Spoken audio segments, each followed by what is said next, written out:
This was a surprisingly simple chapter for One Piece. It's basically just Luffy going around Dressrosa and meeting some of the Coliseum contestants that pledged their loyalty through what Usopp did. The chapter starts with kind of like an interruption of the whole Fujitora versus Zoro and Luffy sort of thing, because Pika throws a punch and everybody's like running away. In fact, one of the people that's like near like Mach Vice says, at this point it doesn't matter, that's not a punch, that's like a fucking city falling down from the sky. So I thought that was a pretty cool comparison. And so that happens, and Luffy and Zoro are sent off, along with Law as well. And we start meeting these cats again. You got Cavendish, Elizabello, Don Ting Zhao, Ideo, Blue Gilly.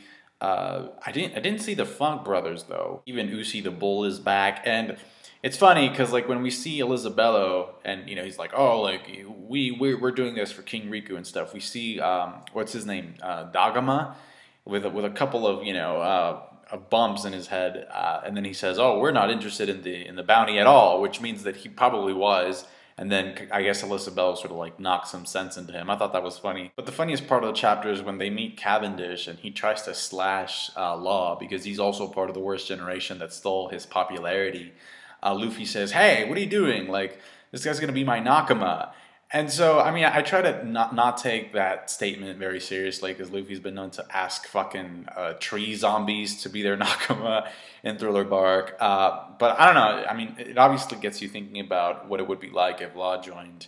But I don't think so. In fact, I think usually the way it works is that the Nakama invitation is extended to the crew member by the end of the arc. So maybe by the end of the arc, Luffy will extend the invitation formally, but I just don't see Law joining. I mean, he's got his own crew, so he could be an ally, but I don't see him as a Straw Hat. He's a little bit too independent, but they still have to travel together anyway because they're going to Zou, because that's where Beppo and the others are. It's interesting how Oda, sort of broke his own pattern in giving us different POVs, within the chapters, because this just focuses on Luffy and Zoro from the Mugiwaras. Like in other chapters, we get parts where we see Usopp and Robin, Frankie, last time we saw Doflamingo. And so because these guys are near the Coliseum, like if you think about it, out of all the people that are out to get the Straw Hats, like Luffy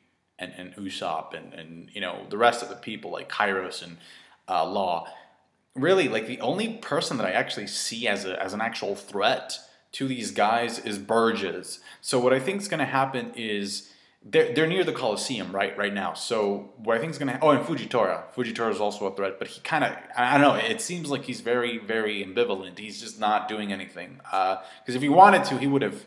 I think he could raise the entire fucking island up into space. That's just my opinion. Or at least a big chunk of it. So what I think is going to happen is because they're near the Coliseum, I think Burgess is going to jump in and try and fight Luffy. And then I just want to see a Luffy and Sabo reunion actually take place in the manga. Like, I don't want it off panel. I want to see it. So hopefully Sabo, because we don't know where he is, right? So I think maybe Sabo went looking for Burgess to try and finish the match. I don't know. I just want to see that fight because it was that match was looking pretty awesome and it was kind of like cut short. But maybe Sabo's going for Doflamingo as well, even though we know that's Luffy's job. I mean, that's one of the things that gets repeated over and over in the series, which Luffy takes the boss out. Usually that's how it works. I actually wouldn't mind Oda changing things up a bit and sort of tweaking the structure and making somebody else take or have a shot at the big guy. Because, I mean, come on, like in Fishman Island, like, Zoro could have totally beaten Hody Jones. Like, that's obvious. If he had gone, like, I'm not even sure that he needed to go all out. But yeah, he one-shotted him underwater, so come on.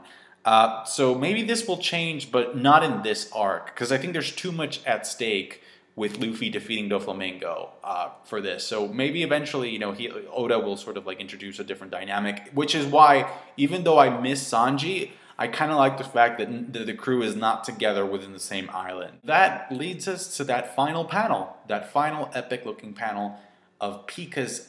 At first, I thought it was just his hand. Okay, and by the way, I have a question. Is his palm, like, embedded with Haki? Because it looks dark, but maybe it's just, like, the shadow.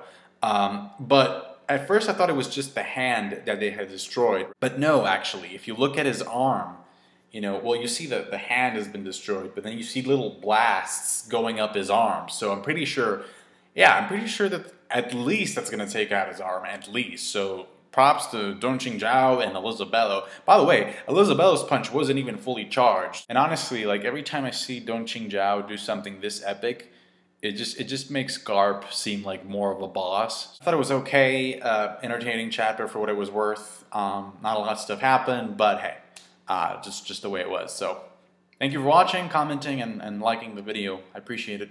Bye.